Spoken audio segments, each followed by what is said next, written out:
इसलिए बोला जाता है कि रूल्स एंड रेगुलेशंस को ओबे करके ही चीज़ें करनी चाहिए।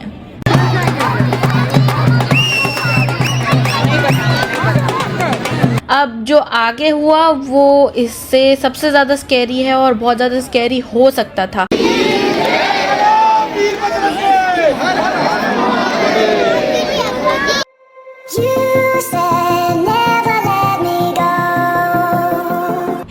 And welcome back to my YouTube channel. I know मैं काफ़ी लेट हो चुकी हूँ, बट फिर भी नमस्ते दोस्तों, स्वागत है आपका मेरी लोहड़ी सेलिब्रेशन के व्लॉग में। आज की शाम बहुत ही खास होने वाली है क्योंकि हम बैंगलोर में मेरी सोसाइटी के अंदर लोहड़ी सेलिब्रेशन का मजा लेने वाले हैं। वैसे तो बैंगलोर में काफ़ी सारे साउथ इंडियन ट्रेडिशंस हैं, बट मेरी सोसाइटी में हर तरह के कल्चर को सेलिब्रेट करने का एक अलग ही मजा लिया जाता है। तो चलिए शुरू करते हैं ये फेस्टिव व्लॉग फुल ढोल धमाके के साथ। टू बी ऑनेस्ट, मैंने नहीं सोचा था कि इतनी ज़्यादा भीड़ हो जाएगी इतनी सी देर में, क्योंकि हमें पहले से ही नोटिस आ जाता है सोसाइटी की तरफ से कि इस पार्सल में इतने बजे ये फंक्शन का सेलिब्रेशन होने वाला है। और तुम लोग यकीन नहीं करोगे कि बचपन में मुझे इतनी ज़्यादा अपॉर्चुनिटीज़ या मौके नहीं मिले बाहर जाने के, सिर्फ इसलिए क्योंकि मेरी मम्मी को लगता था कि ठंड में बाहर जाके मैं बीमार पड़ जाऊंगी, जो कि वो सही भी थी क्योंकि मैं सही में बीमार पड़ जाती थी। बॉनफायर का सेटअप की तैयारी तो इन्होंने काफ़ी तगड़ी करी है। इनको लगा नहीं था आई थिंक कि इतनी भरी तादाद में लोग आके इकट्ठा हो जाएंगे। अभी उस बॉनफायर से हम लोगों को दूर करने के लिए सिर्फ बीच में एक टेप लगी है और 2-3 बैरिकेड्स लगे हैं। अब तुम लोगों को लग रहा होगा कि ऐसी भी क्या दिक्कत है, बैरिकेड्स तो लगे हैं और फेंसिंग भी करी ही हुई है, इससे आगे कौन ही जाएगा। बट लोहड़ी सेलिब्रेशन का सबसे बड़ा पार्ट होता है कि जब बॉनफायर लग जाती है उसके बाद लोग अपने साथ रेवड़ी, मूंगफलियां और पॉपकॉर्न लेके आते हैं जो वो बॉनफायर में डालते हैं। एंड बॉनफायर में डालते डालते उस बॉनफायर के चारों तरफ एक चक्कर लगाते हैं। सो इसको प्रसाद की तरह देखा जाता है। एंड लोग ये करे बिना तो बाहर जा नहीं सकते। तो मैं बस यही सोच रही थी कि ये चीज़ इस सेटिंग में कैसे पॉसिबल होने वाली है। कुछ क्लिप्स मैंने स्पेशली रिकॉर्ड करी थी तुम लोगों को माहौल का फील दिलवाने के लिए। So let's watch it right now and enjoy.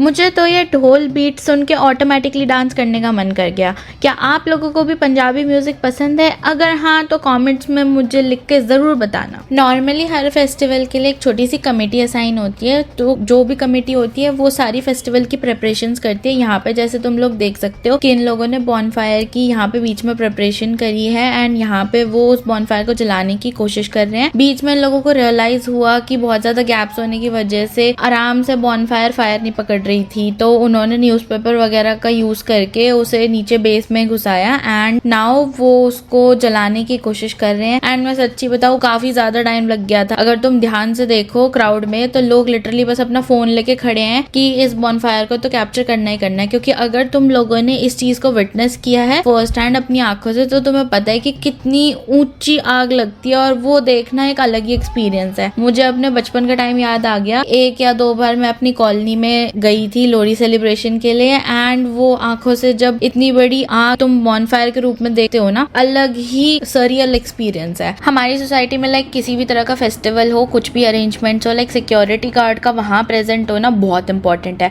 इस टाइम पे बस मुझे ये लगा कि हमारे वाले इवेंट पे सिर्फ एक ही सिक्योरिटी गार्ड प्रेजेंट था और जिस हिसाब की भीड़ थी, अगर बाय चांस भगदड़ में लोग रेवड़ी वगैरह डालने के लिए अंदर घुस गए एक साथ, तो एक सिंगल सिक्योरिटी वाला क्या कर लेगा। और जिस चीज का मुझे डर लग रहा था बिल्कुल वही हुआ, क्योंकि ये लोगों को बॉनफायर के पास जाके रेवड़ियां डालने की परमिशन आसानी से नहीं दे रहे थे। एक पॉइंट पे लोग ने बैरिकेड हटाया और वो जो टेप थी उसे हटाया, एक तरफ से घुसना शुरू कर दिया। अब ऑब्वियसली लोगों को दिखा कि जब उस साइड के लोग घुस रहे हैं तो दूसरी साइड से भी लोग घूम घूम के आके उस एक ही जगह से बिल्कुल अंदर घुस गए। और अब तो जो भी बैरिकेड लगाया था या टेप लगाया था उसका तो नामो निशान हट चुका है और बिल्कुल भीड़ बॉनफायर के पास पहुंच चुकी है। एक क्लिप मैं लगा रही हूँ, अगर तुम इसमें ध्यान से सुन पाओ तो तुम्हें रियलाइज होगा कि लोग एक दूसरे को रुकने के लिए बोल रहे हैं और थोड़ा टाइम देने के लिए बोल रहे हैं कि ताकि भगदड़ ना मचे।